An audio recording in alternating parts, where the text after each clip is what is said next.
Hello,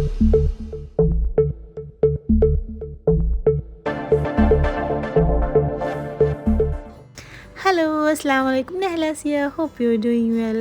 ഇന്ന് ഞാൻ വന്നിട്ടുള്ളത് ഒരു കുക്കിംഗ് വീഡിയോ ആയിട്ടാണ്. എല്ലാവർക്കും അറിയുന്ന റെസിപ്പിയാണത്, രസത്തിൻ്റെ റെസിപ്പി.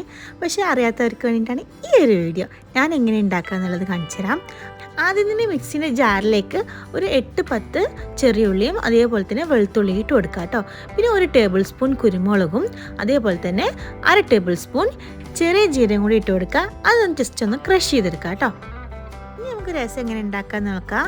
അതിന് വേണ്ടി ഒരു പോട്ടിലേക്ക് കുറച്ച് വെളിച്ചെണ്ണ ചൂടാക്കിയിട്ട് അതിലേക്ക് നമ്മൾ ഈ ക്രഷ് ചെയ്ത് വെച്ച് 2 ടേബിൾ സ്പൂൺ ക്രഷ് ചെയ്ത് വെച്ച് നമ്മുടെ മിക്സ് ഇട്ട് കൊടുക്കാം കേട്ടോ.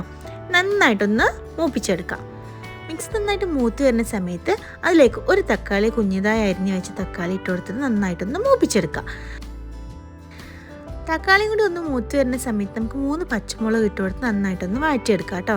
അതിന് ശേഷം 1/4 ടീസ്പൂൺ മഞ്ഞൾപ്പൊടിയും ആവശ്യത്തിന് കുറച്ച് കല്ലുപ്പാണ് ആഡ് ചെയ്യുന്നത്. കല്ലുപ്പും പിന്നെ വേണ്ടത് 1/2 ടീസ്പൂൺ മല്ലിപ്പൊടി, ഇതും കൂടി ഇട്ട് നന്നായിട്ടൊന്ന് വഴറ്റിയെടുക്കുക. നമ്മുടെ മിക്സ് നന്നായിട്ടൊന്ന് വഴന്ന് വരുന്ന സമയത്ത് നേരത്തെ കുതിർത്ത് വെച്ച പുളിയുടെ വെള്ളം ഒഴിച്ചു കൊടുക്കുക.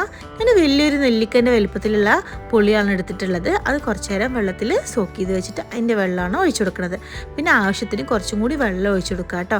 ഞാൻ ഇവിടെ 1 കപ്പ് വെള്ളമാണ് ഒഴിച്ചു കൊടുത്തിരിക്കുന്നത്. അത് നന്നായിട്ട് തിളച്ച് ഒന്ന് ജസ്റ്റ് ഒന്ന് വറ്റുന്ന വരെ നമുക്ക് വെയിറ്റ് ചെയ്യാം.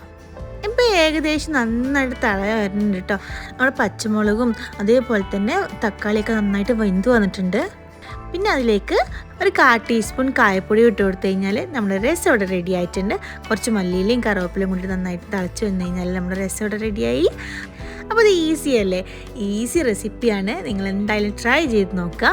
നല്ല ചൂട് ചോറിന് കൂടെ ഈ രസം ഒഴിച്ചു കൊടുത്തിട്ട് ഞാൻ നല്ല കുറേ രസം ഒഴിക്കോട്ടെ. ആ ചോറ് കുതിർന്ന് വരെ രസം ഒഴിച്ചു കൊടുത്ത് അതിലേക്ക് കുറച്ച് പൊട്ടറ്റോ ഫ്രൈ ആണ് ഇവിടെ എടുത്തിരിക്കുന്നത് ഞാൻ.